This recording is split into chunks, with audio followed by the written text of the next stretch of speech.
Welcome to studio S news బులెటిన్ల ముందుగా headlines.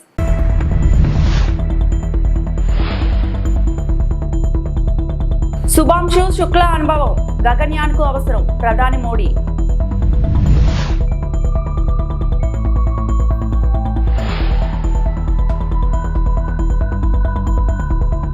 P4 అమలు కార్యక్రమాన్ని ప్రారంభించిన సీఎం చంద్రబాబు.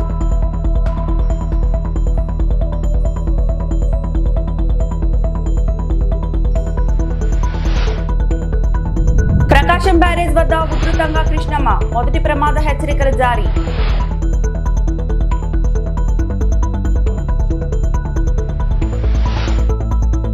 భవిష్యత్తులో భారత్ చేపట్టబోయే గగన్యాన్ ప్రాజెక్టుకు భారతీయ వ్యోమగామి శుభాంశు శుక్లా అంతరిక్ష అనుభవాలు చాలా అవసరమని ప్రధానమంత్రి నరేంద్ర మోడీ అన్నారు.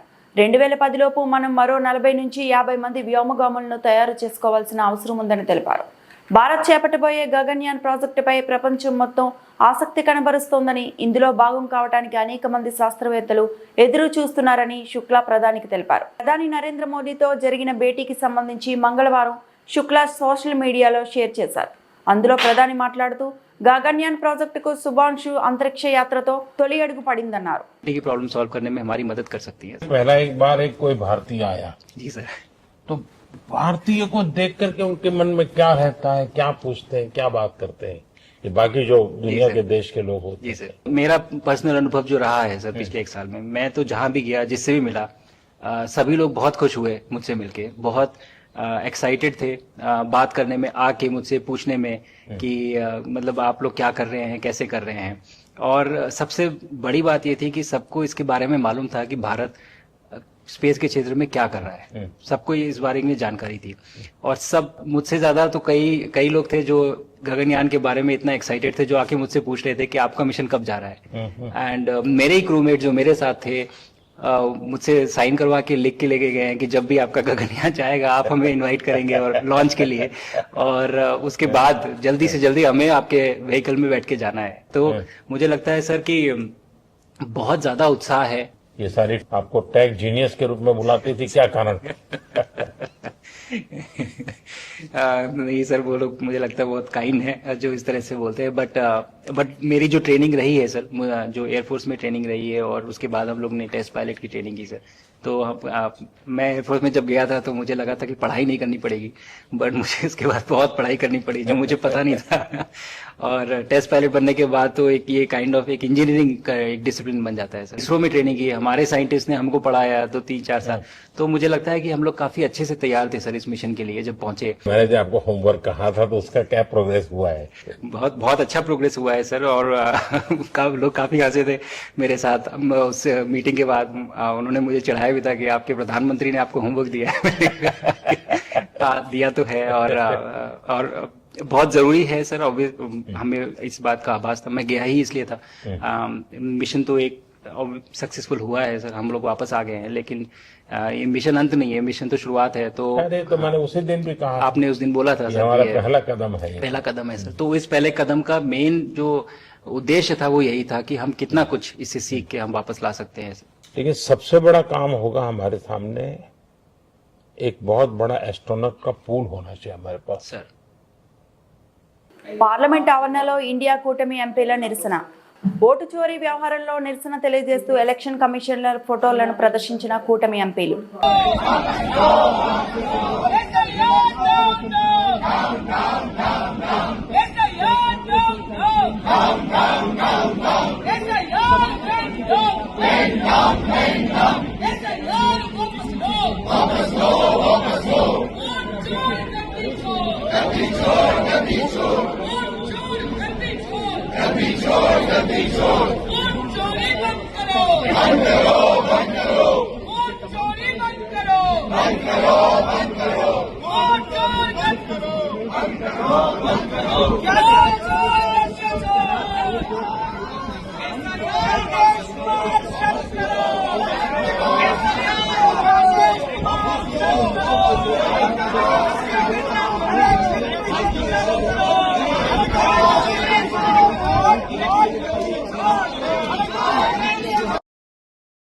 ఏపీలో పేదరిక నిర్మూలన కోసం ప్రభుత్వం తీసుకొచ్చిన P4 అమలు కార్యక్రమాన్ని సీఎం చంద్రబాబు ప్రారంభించారు. బంగారు కుటుంబాలు మార్గదర్శులతో సీఎం ముఖాముఖి నిర్వహించారు. ఉగాది రోజున కార్యక్రమాన్ని లాంఛనంగా ప్రారంభించిన సంగతి తెలిసిందే. ఇప్పటి వరకు ప్రభుత్వం బంగారు కుటుంబాలు మార్గదర్శుల ఎంపిక ప్రక్రియ చేపట్టింది. P4లో దాదాపు 13 లక్షల బంగారు కుటుంబాలను గుర్తించింది. మార్గదర్శులుగా 1.40 లక్షల మంది పారిశ్రామికవేత్తలు, ప్రవాసాంధ్రులు ముందుకొచ్చారు. ఇప్పుడే మన కళ్ళ ముందర కనపడ్డారు. ఇంటర్మీడియట్ పాస్ అయింది అమ్మాయి. చిన్నప్పుడే పెళ్లి చేశారు. పెళ్లి చేస్తే దురదృష్టం భర్త చనిపోవడం, అక్కడి నుంచి ఏం చేయాలనో దిక్కుదిలిన పరిస్థితి తల్లి ఆధారం. అలాంటి అమ్మాయి చరిత్రలో ఒక మార్పు ఈ P4 ఏదైతే SCL అడాప్ట్ చేసుకుని, ఇది మనందరికీ నమ్మశక్యం కాకపోయినా ఒక ఇంటర్మీడియట్ పాస్ అయిన అమ్మాయిని 2 నెలల్లో ట్రైనింగ్ ఇచ్చి 1 నెలలో ఉద్యోగం ఇప్పించి నెలకు 15-20 వేల రూపాయలు సంపాదించే స్థాయికి తీసుకొచ్చారంటే ఇది వాస్తవం. అది యొక్క P4 యొక్క ఫలితం అని చెప్పి కూడా మీ అందరికీ తెలియజేస్తున్నా. ఆ అమ్మాయికి శక్తి ఉంది, తెలివితేటలు ఉన్నాయి, నేను కూడా పైకి రావాలనే ఆలోచన ఉంది. కానీ ఆ ఆలోచనని ఆచరణలో పెట్టడానికి దారి తెలియదు. ఆ సమయంలో మనం ఇచ్చిన కార్యక్రమం వల్ల SCL ముందుకు రావడం, 2 నెలలు శిక్షణ ఇవ్వడం, అక్కడి నుంచి ఆ అమ్మాయిని ప్లేస్మెంట్ ఇవ్వడం, ఈరోజు 15,000 రూపాయలు సంపాదించడమే కాకుండా ఆ అమ్మాయి భవిష్యత్తులో నేను కూడా ఒక మార్గదర్శి కావాలి, ఈరోజు నేను బంగారు కుటుంబం, భవిష్యత్తులో నేను మార్గదర్శి కావాలనే సంకల్పంతో ముందుకు పోతుందంటే అది ఆ అమ్మాయికి ఉండే విశ్వాసం అని చెప్పి కూడా నేను మీకు తెలియజేస్తున్నా. ఒకరిద్దరు కాదు, సమాజంలో అందరికీ ఇలాంటి కోరికలు ఉన్నాయి. అలాంటి కోరికలు ఉన్నప్పుడు వాళ్ళని ఏ విధంగా పైకి తేవాల్సిన అవసరం ఉంది. తెలుగుదేశం పార్టీ ఎమ్మెల్యే దెబ్బకు మహిళలు హడలిపోతున్నారు అంటూ ధ్వజమెత్తారు వైసీపీ అధికార ప్రతినిధి ఆర్ఏ శ్యామల. అంతేకాదు టీడీపీ నేతలు మొత్తం ఆ పార్టీ నేత నందమూరి బాలకృష్ణ చెప్పిన మాటల్లో ఫాలో అవుతున్నారు అంటూ సెటైర్లు వేశారు. తాజాగా రాష్ట్రంలో వెలుగు చూసిన కొన్ని ఘటనలపై మీడియాతో మాట్లాడిన ఆమె, ఎన్నికల ప్రచార సమయంలో కూటమి ప్రభుత్వం అధికారంలోకి వస్తే రాష్ట్రంలో మహిళల బాధ్యత మాది అన్న చంద్రబాబు, పవన్ కళ్యాణ్ గత 15 నెలలుగా రెడ్ బుక్ రాజ్యాంగం అమలు చేస్తున్నారు అని ఫైర్ అయ్యారు. కూటమి ఎమ్మెల్యేలు అధికారులపై జులుం ప్రదర్శిస్తున్నారు, మాట వినని అధికారులను వేధిస్తున్నారు. మహిళా ఉద్యోగులపై ఎమ్మెల్యేల దాష్టికాలు పెరుగుతున్నాయి.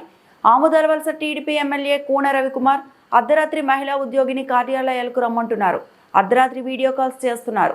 మాట వినకపోతే సస్పెండ్, బదిలీ అంటూ ఆవేదన వ్యక్తం చేస్తున్నారు. కూటమి ప్రభుత్వం అధికారంలోకి వచ్చిన తర్వాత ఏం జరుగుతోందో ఈ రోజు నేను మీకు చూపిస్తాను. నిజం మాట్లాడాలంటే గత 15 నెలలుగా ఈ కూటమి ప్రభుత్వం అధికారంలోకి వచ్చిన దగ్గర నుంచి రాష్ట్రంలో రాబందులు స్వైర విహారం చేస్తున్నారు.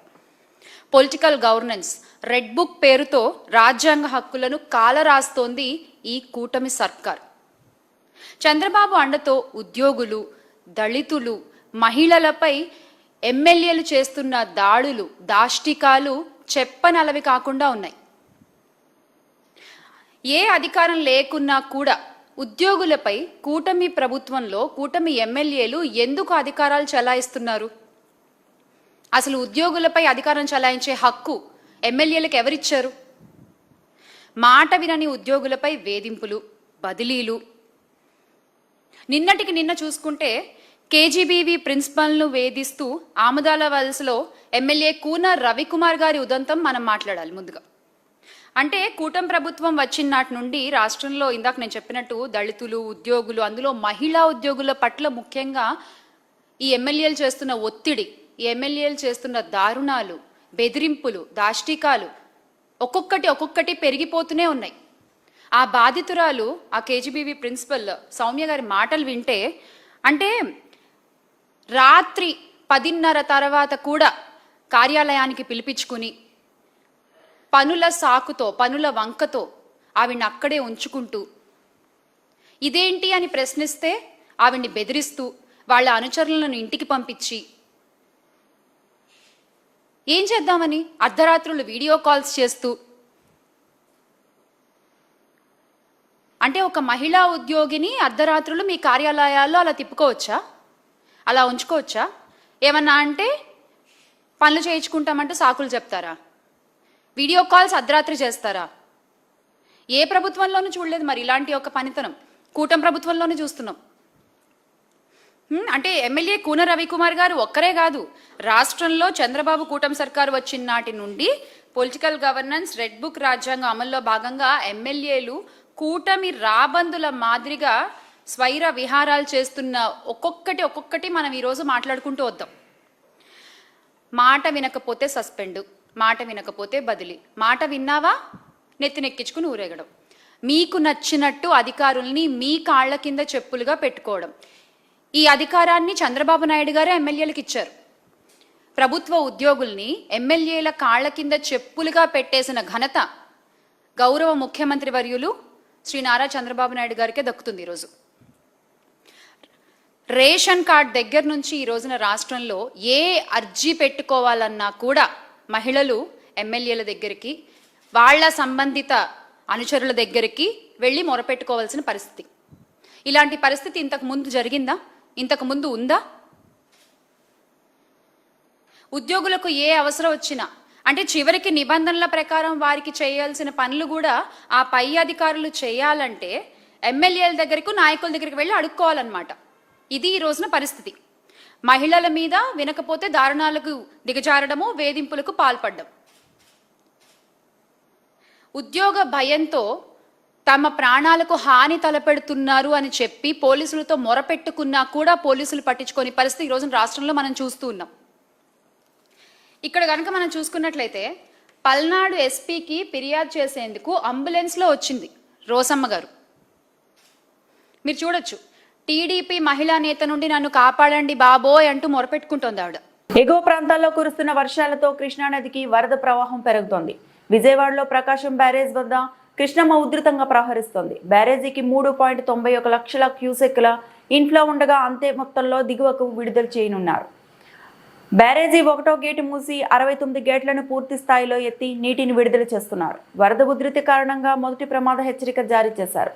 లంక గ్రామ ప్రజలు అప్రమత్తంగా ఉండాలని విపత్తు నిర్వహణ సంస్థ హెచ్చరికలు జారీ చేసింది.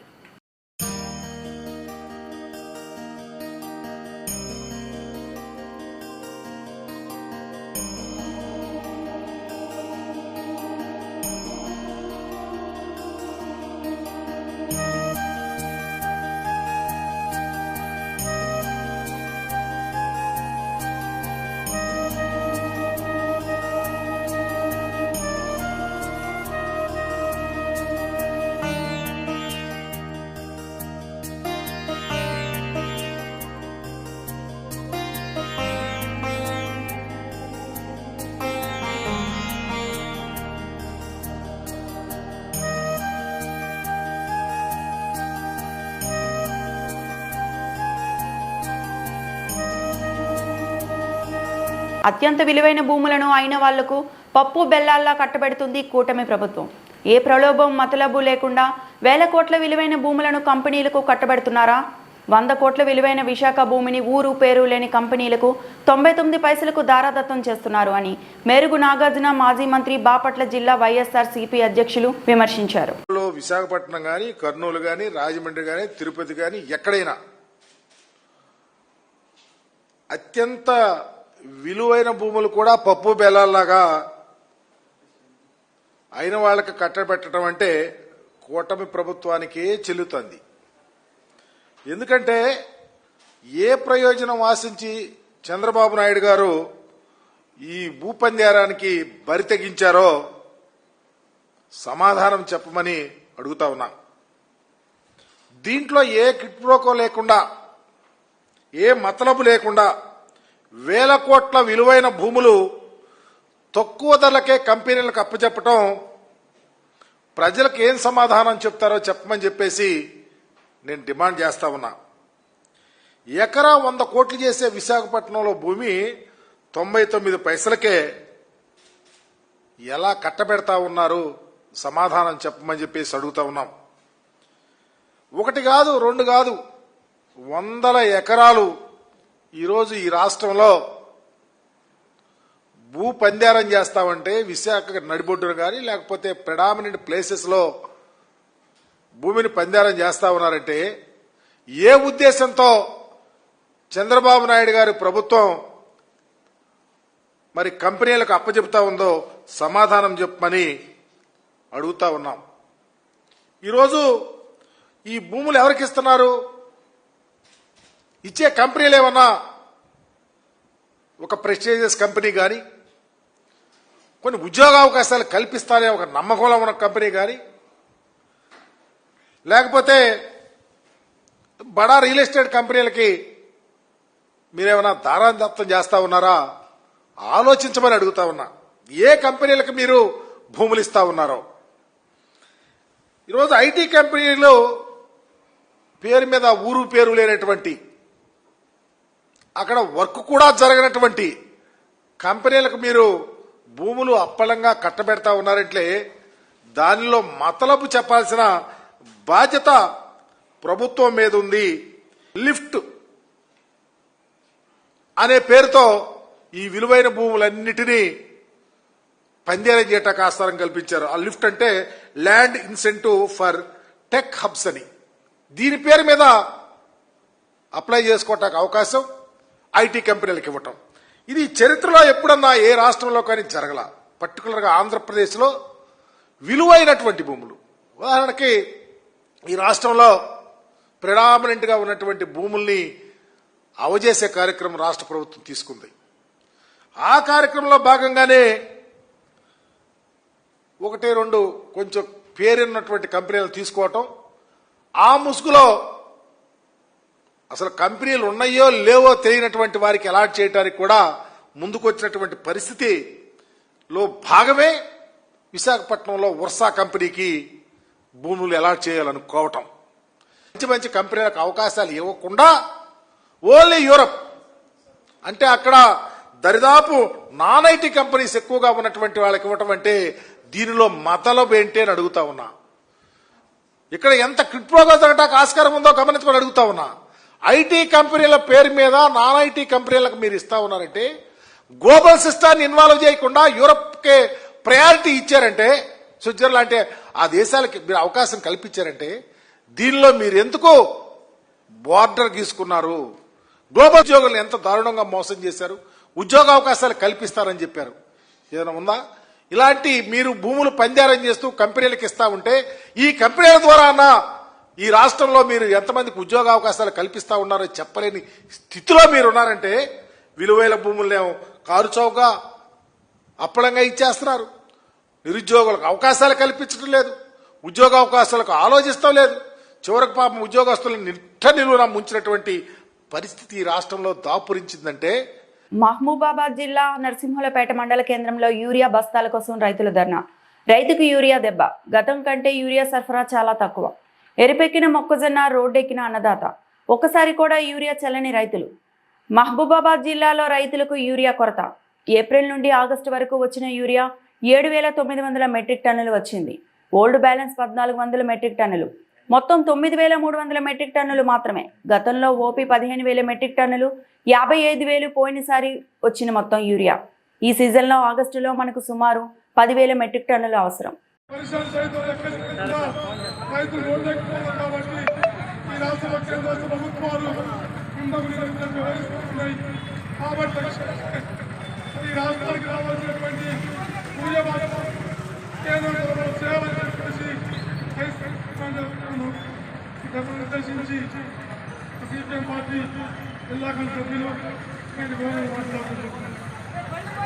ఈరోజు నర్సూలపేట మండల కేంద్రంలో గల రైతులకు యూరియా లేక గత వారం విఘ్నేశ్వరుని ప్రతిమ ఏర్పాటుకు ఆర్థిక సహాయం.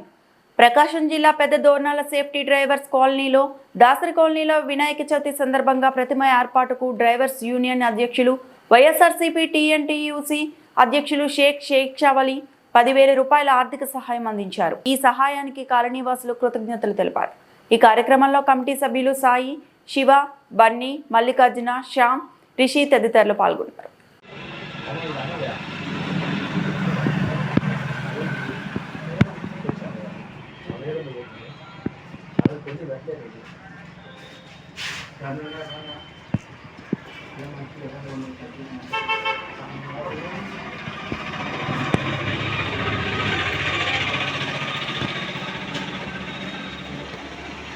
రాజన్న సిరిసిల్ల జిల్లా వేములవాడ శ్రీ రాజరాజేశ్వరి స్వామి వారిని దర్శనం చేసుకుని ప్రత్యేక పూజలు జరిపించిన మాజీ ముఖ్యమంత్రి కల్వకుంట చంద్రశేఖరరావు సతీమణి శోభమ్మ మనమడు హిమాంశు.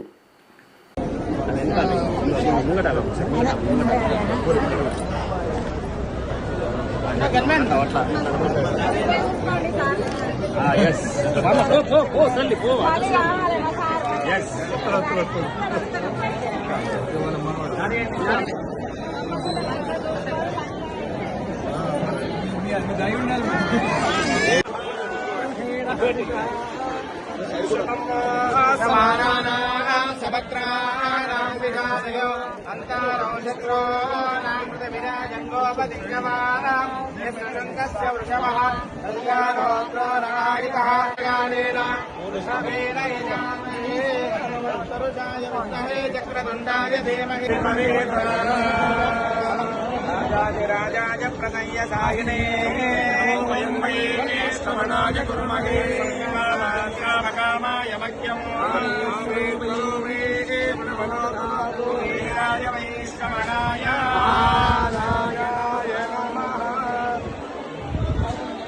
ఈ వార్తలు ఇంతటితో సమాప్తం.